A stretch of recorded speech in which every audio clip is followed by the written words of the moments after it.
Telah terbelah lautan dengan tongkat Musa, telah terbelah bulan dengan mukjizat ayah Fatimah. Bukti Musa tercatat dalam sejarah, bukti ayah Fatimah terdeteksi dalam ilmiah. Mukjizat Nabi 1000 bukti. Istidrak penyihir pun mempunyai bukti. Penyihir itu lemah, namun mukjizat Nabi selalu mulia. Kini hadir bukan sihir terkejam dan bukan pula mukjizat dari Tuhan, yaitu hukum lawa dan manifestasi yang meradang. Manusia dahulu yang tak percaya kebenaran Tuhan berubah menjadi salah mensifati sifat Tuhan, dan manusia hari ini menjadikan alam semesta bagaikan Tuhan. Tuhan menyuruh kita untuk bersyukur dan berdoa kepadanya. Manusia hari ini bersyukur dan berharap kepada alam semesta. Alam semesta tak menyukai kita karena kita hama baginya. Membuat asap polusi di langit, menebang rambut bumi, menggali kulitnya, hingga membuang sampah di matanya. Kita adalah hama bagi alam semesta, namun mereka menyembah alam semesta. Alam semesta setiap hari meminta kepada Tuhan agar membersihkan dirinya dari hama hewan dan manusia. Namun Tuhan menahannya agar tak terjadi korban jiwa yang akan menimpa hambanya dan musuhnya. Hari-hari yang telah berakhir, hukum lawa pun terlahir, bukan dari sebuah fakta ilmiah, bukan dari kitab suci yang mulia. Dia lahir dari sastra Buddha yang mengedepankan prasangka baik kepada alam semesta. Mereka bersyair tentang bawah alam sadar, yang padahal mereka sendiri tak pernah sadar betapa hinanya dunia ini, yang di dalamnya penuh dengan laknatan emosi. Dunia ini adalah hukuman untuk Adam dan anak-anaknya, namun mereka kira dunia ini mengikuti kemauannya. Berikan satu bukti padaku seseorang yang menjadi raja atau pemimpin negeri, mengikuti hukum lawamu atau praktik menyembah alam dogmamu. Bahkan Yahudi pun tak melakukan apa yang kalian lakukan. Yahudi menyembah Tuhan yang satu, mereka sholat bersama orang Islam sholat. Bahkan Muslim pun memakan sembelihan kambing kurban Yahudi, namun tak makan sembelihan orang Majusi. Bukan ku benarkan agama Yahudi, namun penyeru hukum lawa melebihi kelakuan Yahudi. Yahudi beribadah mentauhidkan Tuhan, hingga ia tak ingin mengunjungi Ka'bah yang dahulu terdapat patung-patung yang menyekutukan Tuhan. Tidakkah mereka lihat orang-orang yang diperangi Nabi Muhammad?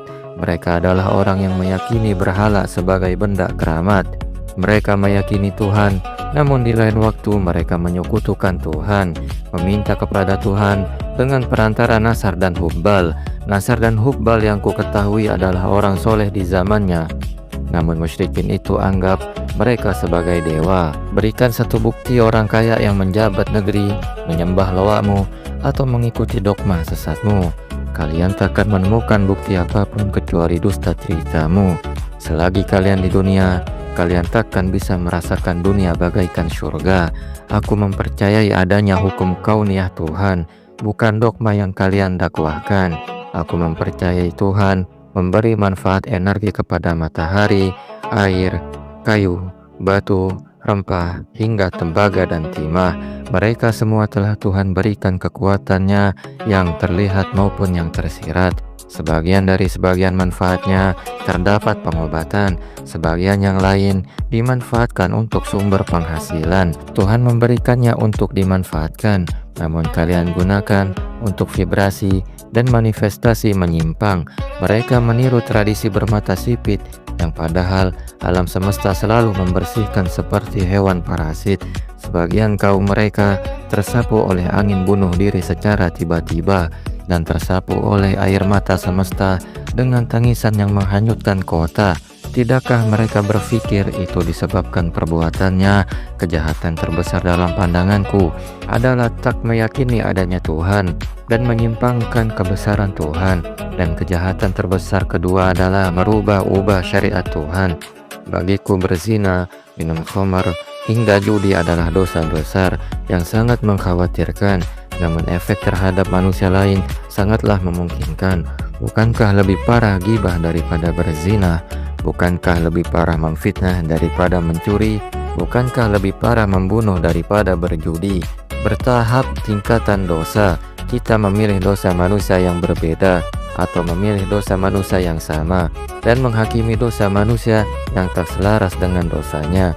Menghakimi dosa manusia, Tuhan melarangnya. Namun menghukumi dosa manusia dengan hukumannya adalah perintahnya. Menghakimi dan menghukumi adalah dua hal yang berbeda. Namun Tuhan tidak melarang kita untuk menghakimi dosa orang yang memfitnahnya dan merubah ajarannya dengan sebutan kafir atau zindik. Menyimpangkan sifat Tuhan apalagi tak meyakini keberadaannya adalah fitnah terbesar kepada Tuhan, dan alam semesta mengikuti perintah Tuhan.